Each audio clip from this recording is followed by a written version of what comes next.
Swayam Prabha. Digital India. Educated India.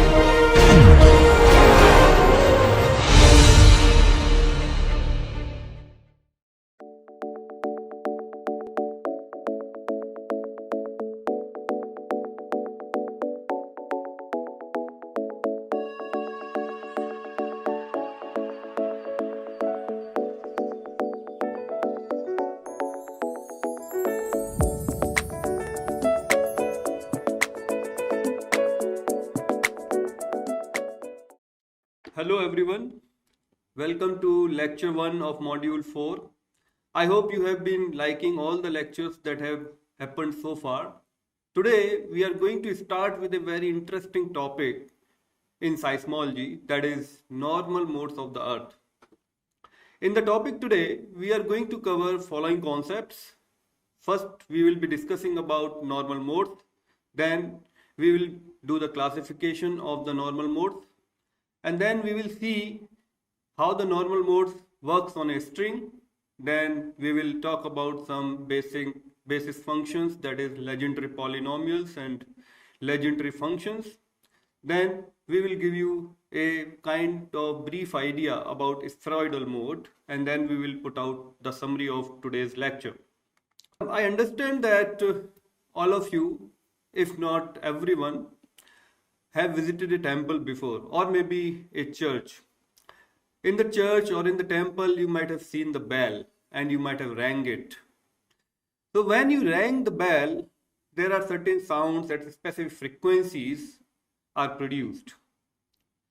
So if suppose there are two bells, one is made up of brass and another is made up of steel, then you do not have any other means of identifying how to understand what kind of material is there to construct those bells. You only have a way that if the bell is ringing, just from the ringing pattern or after hearing the frequencies at which those bells are ringing, you want to identify what kind of material is there or what kind of material they are made up of. So this is similar to what it happens in the case of Earth as well. So in the case of Earth, normal modes are basically the things that produce the ringing pattern into the Earth. So when you have an earthquake, or even if you can think about like Great Sumatran earthquake, or maybe the Bolivia earthquake that happened in 1964, then you may be understanding that when you are taking a really long seismogram, then take a Fourier transform of it, and then you can understand that there are specific frequencies the earth is also ringing. So basically the study of oscillation of the ringing pattern or the free oscillation of the earth is done by using the normal modes. So normal modes may be considered as the oscillation of a system. So for a linear system, if we talk about, the displacement could be viewed as waves propagating along the string or as the sum of the standing waves. Those are normally called as normal modes. So normal modes are normally excited by an earthquake, and also there might be a possibility that if the solid earth is interacting with the air above, then that can also produce some kind of normal modes in the earth. But normally they are produced by earthquakes. If we talk about other planets and moons of those planets, then those moons and their planets are also into the free oscillations. And we can also talk about the oscillation of the sun. So the oscillation of the sun are studied by astrophysicists, and that is normally comes in the field of helioseismology. Now look at these two animations here. These are normally known as spheroidal modes. And one is for 0s4, another one is for 0s4 for m is equal to 2. And you can see in both of the animations, the period is around 26 minutes. So you can see the period is quite large. So one thing that is you can make yourself sure about, that if you want to study normal modes, so this is the period 26 minutes that you are seeing for only this kind of normal modes at a specific value of n, l and m. but there can be a possibility then you can even have much more higher periods of the normal modes, maybe in the hours. So if you want to study those normal modes, what you would like to do, you would like to have an idea about the seismogram that is very, very long. It may be for several hours or maybe for several days. So in order to understand the normal modes, one thing you must have to have is really long seismogram, and then you can take the Fourier transform of it and do some sophisticated mathematical analysis to basically understand what those seismograms is made up of, what kind of normal modes are there that are forming those seismograms. So there is this particular animation that you are seeing. It is just a very simple idea about the normal mode, and we will talk about these numbers like n is equal to 0, l is equal to 4, and m is equal to 0 in the left hand case, and m is equal to 2 for the right hand case. We will talk about these numbers later. But if you look at the left hand side animation, you can see the earth is bouncing back up and down.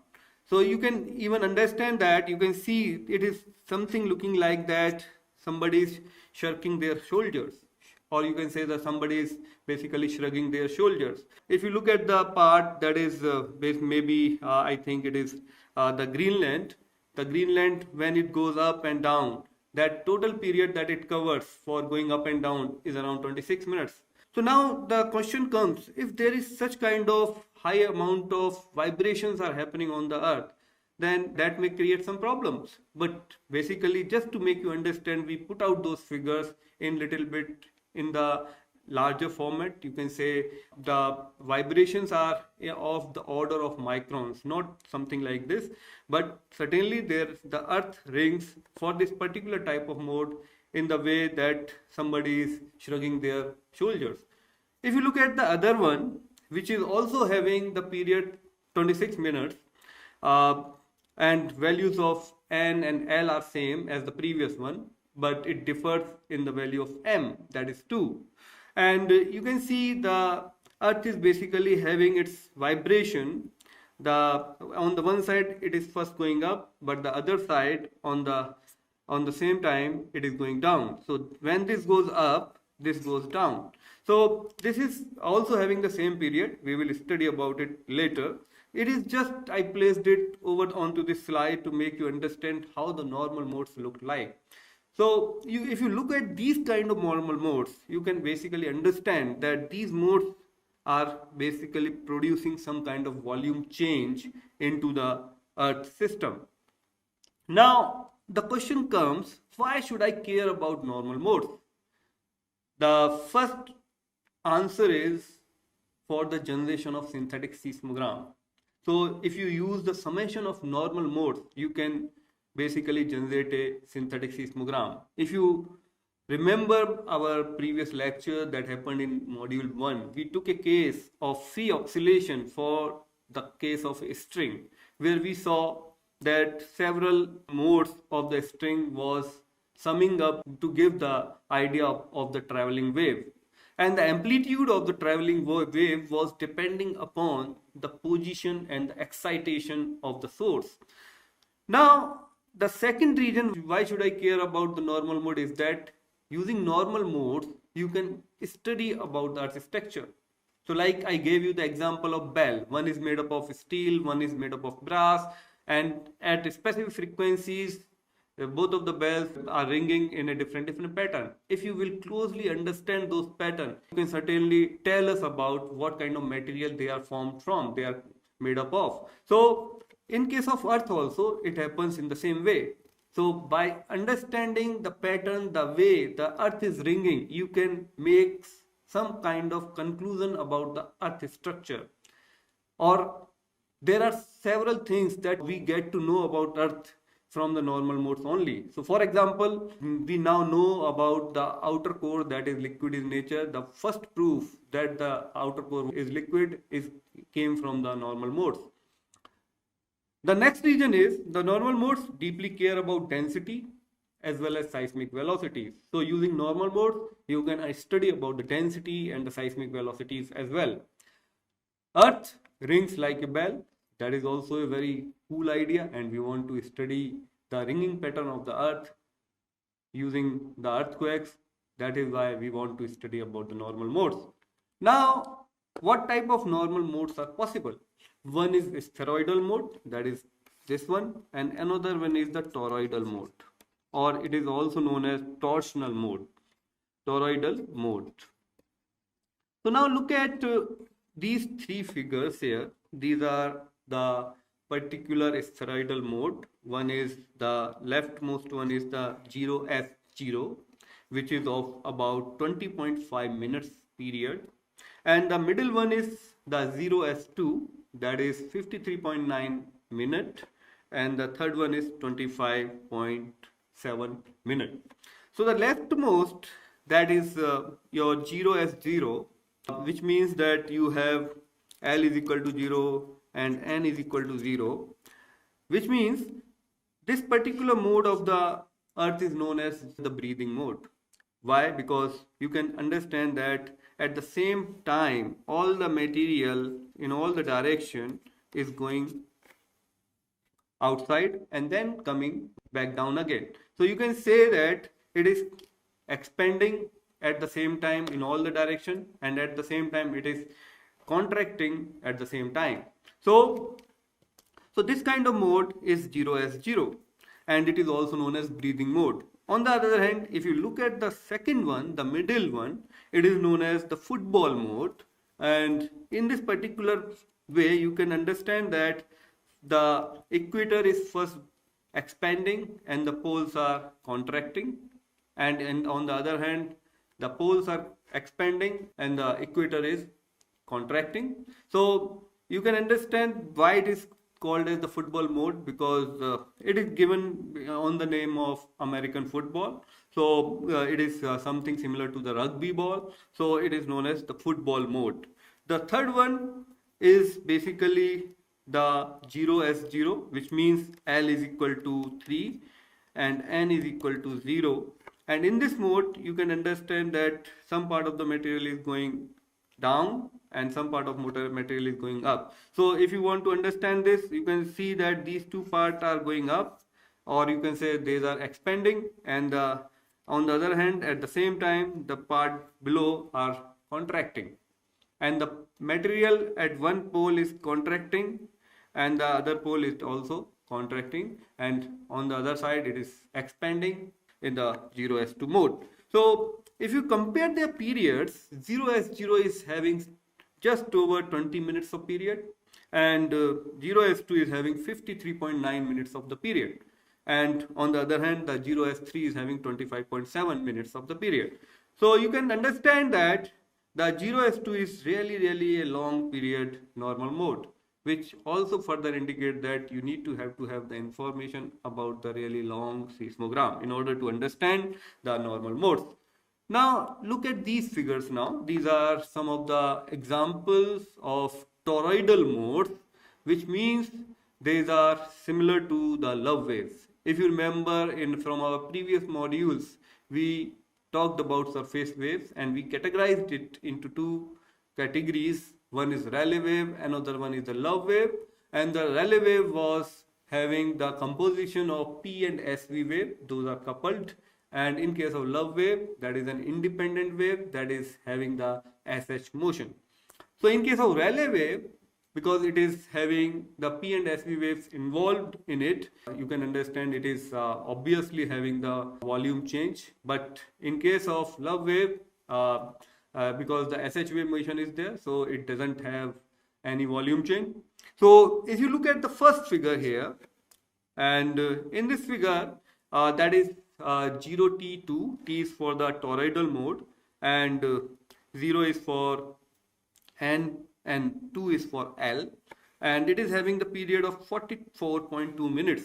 Likewise 1T2 having the period of about 12.6 minutes, and this one, the third one, 0T3, is having the period of 28.4 minutes.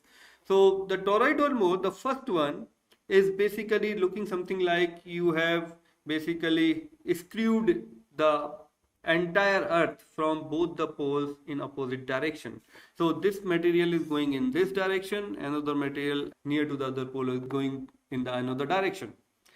Likewise, if we talk about the third mode, that is 0T3, in this mode also there is the material that is in the middle is going in the direction opposite to the material that are near to both of the poles. But if we talk about the middle one, then in the middle one you can see the finally you are seeing this number is increased to 1. So far we have been seeing only 0, but now it is 1. So this particular mode basically talks about that the deformation is not only limited to the surface, but it is basically extending with depth as well. So you can see the material here is moving in this direction, but in the core it is moving in just opposite direction to the material near to the surface. Now let's talk about this particular figure here. You can see that in this figure we have taken a really long seismogram, and after taking that seismogram we have done some fast Fourier transform of it, and then we are showing the spectra of that particular seismogram here, or you can say it is the amplitude spectrum. And this particular spectrum is taken from the Bolivia earthquake, and it happened on June 9, 1994. That was a deep focus earthquake, and this seismogram was around 35 hours long, and we did FFT, and then after FFT what we can see that there are certain peaks that are arising on this amplitude spectrum. So there is this peak here, there is another peak here, and there is another peak here. Likewise, there are several peaks that you can see, and all these peaks are happening at certain frequencies, which means that these certain frequencies are basically together forming this particular spectrum, or you can say the seismogram is made up of all these peaks, and these peaks are basically known as normal modes. So there are spheroidal modes also, there are toroidal modes also, and there are the peaks which are associated with various modes as well together. So many peaks are labeled with several modes that basically indicate toward the coupling between the modes of similar frequencies. And also there might be a possibility that there is a peak and it has been something like this, and it has been identified by single mode, maybe let's suppose 1s2 or something. Then you can see there are two peaks here, but it has been identified by single mode, which means that some kind of splitting is happening here. So we will talk about splitting in the lateral slides.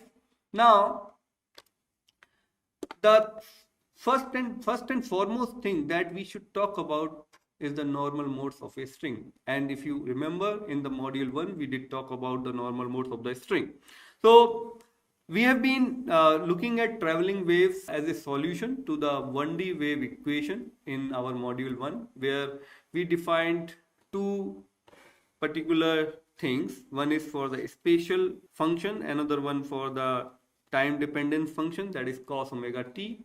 And then we basically put out the boundary conditions, and then found out that the string vibrates at specific frequencies. Those are known as eigen frequencies, that is omega n is equal to n pi v by L. Now we also defined eigen function, that is sine omega n x by v, and then the complete solution we got was yxt summation n is equal to 0 to infinity an yn x comma omega n cos of omega n t, where n defines the mode of the string. So basically we also said that the normal modes are orthogonal in nature, which means that if you integrate the product of two eigenfunctions over the length of the string, the result will become 0.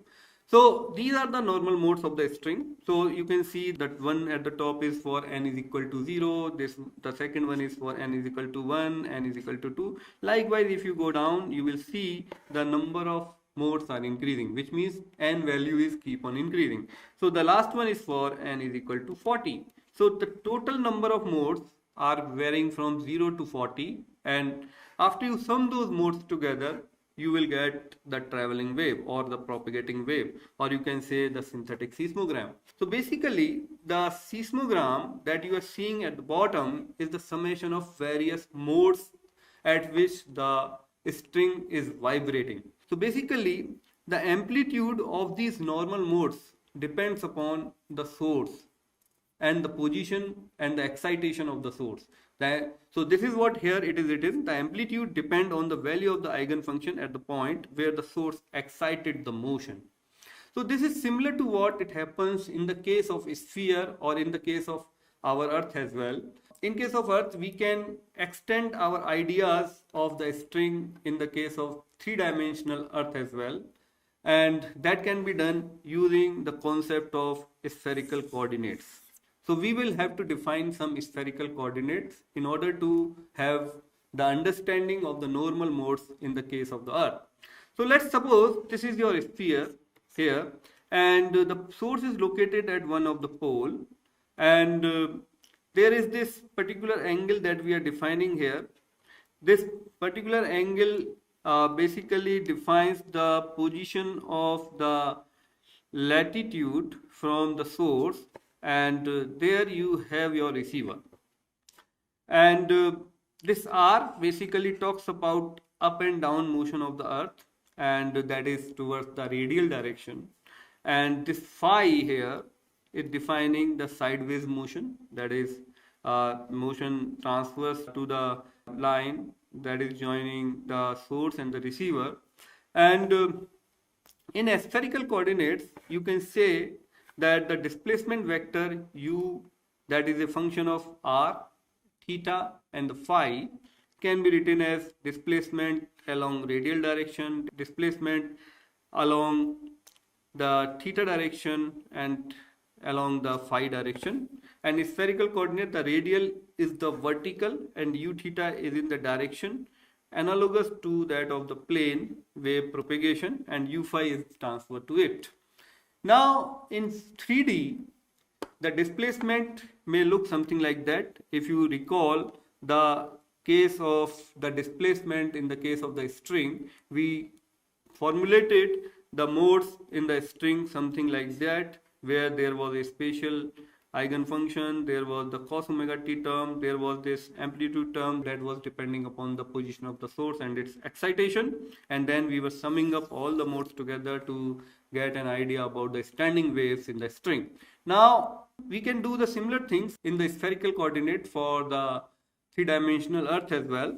So the displacement will be the function of r, theta and phi, and that will be summed over n, l and m. Here this value a will be considered as the weight for the scalar radial eigenfunction, that is y, and there is another term that is x that basically defines the vector surface eigenfunction, and there is this another term e to the power iota n omega lm t, and all these together forms the displacement in 3D. Now the question comes, how would you define a set of orthogonal functions on the sphere?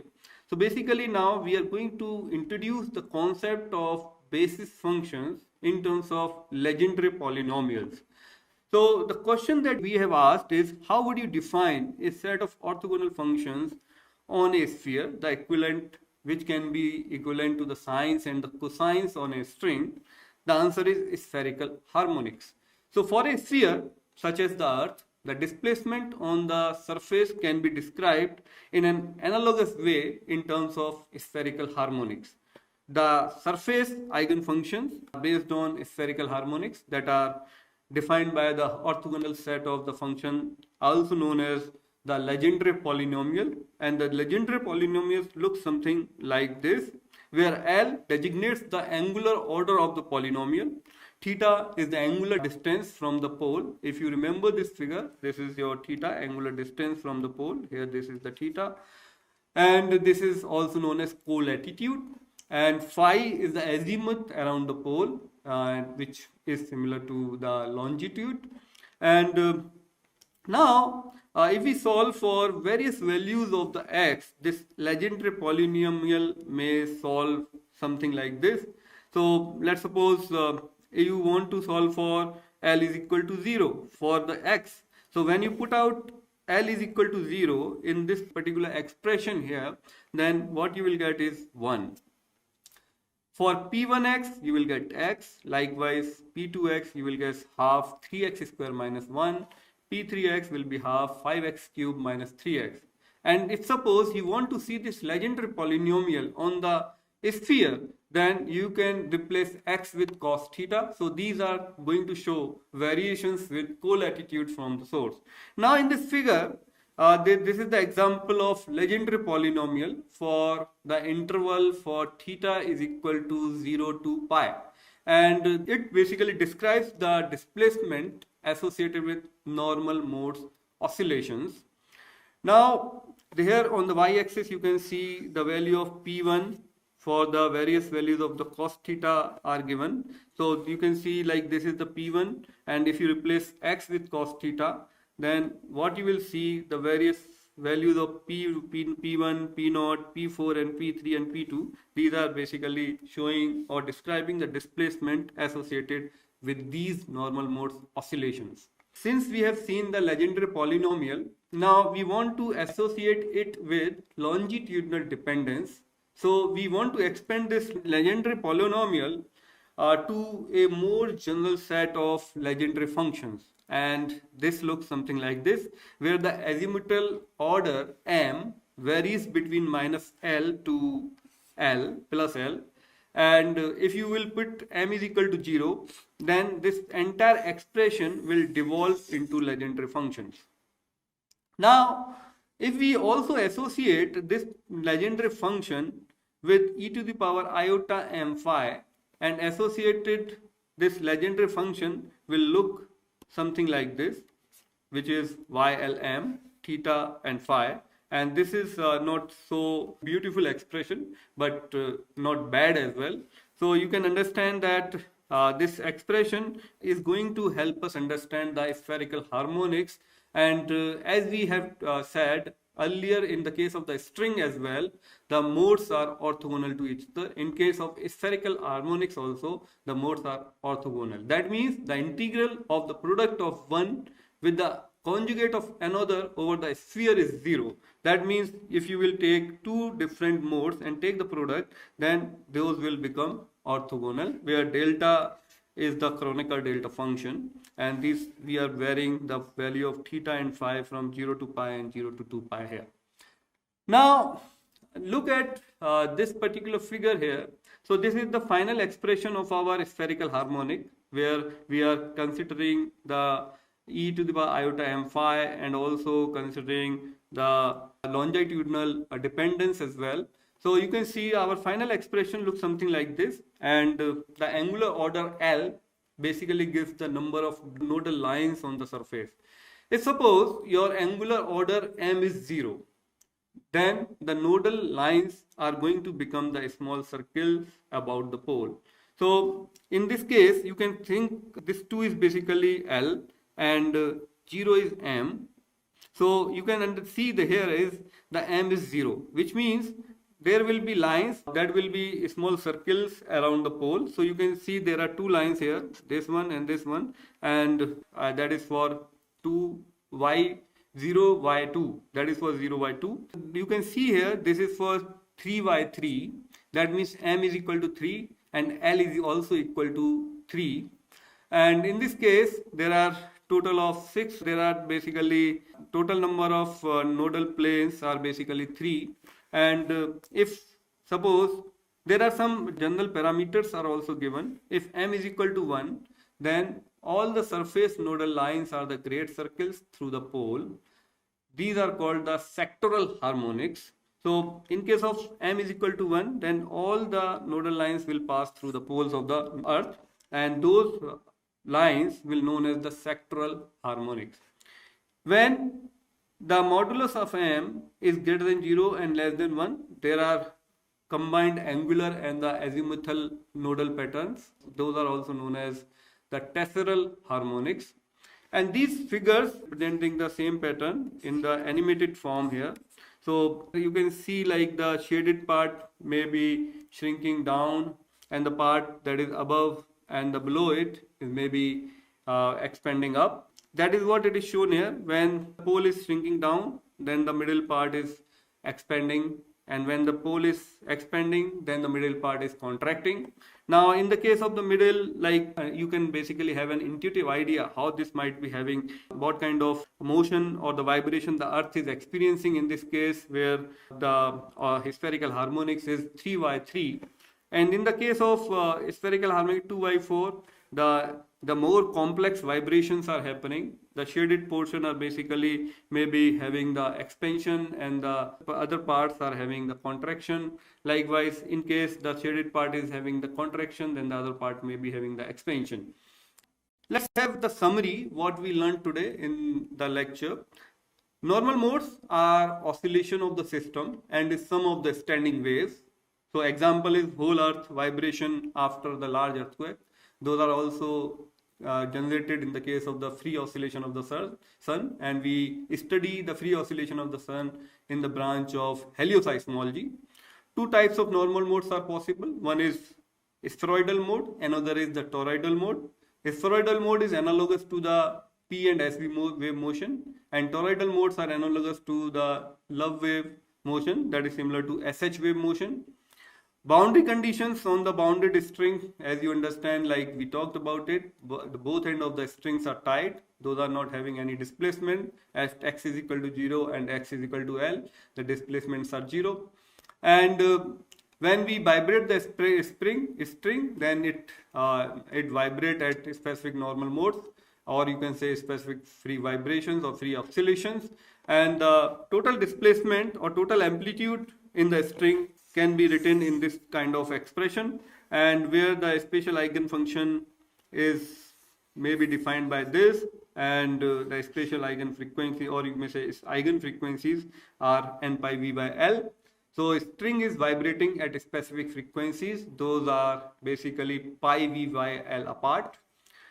Similarly, fully normalized and orthogonal spherical harmonic for the earth is given by this particular expression. We just saw it, and also the displacement can be defined by this particular expression, that is similar to what we have seen in the case of the string as well. And the amplitude, the entire expression is weighted by this amplitude, and this amplitude depends upon the position and the excitation of the source. So the parameter n, L and m are radial, angular and the azimuthal orders. So these are my references, and this is all for today, and we are going to talk about the toroidal modes in the next lecture. Thank you so much. Bye bye.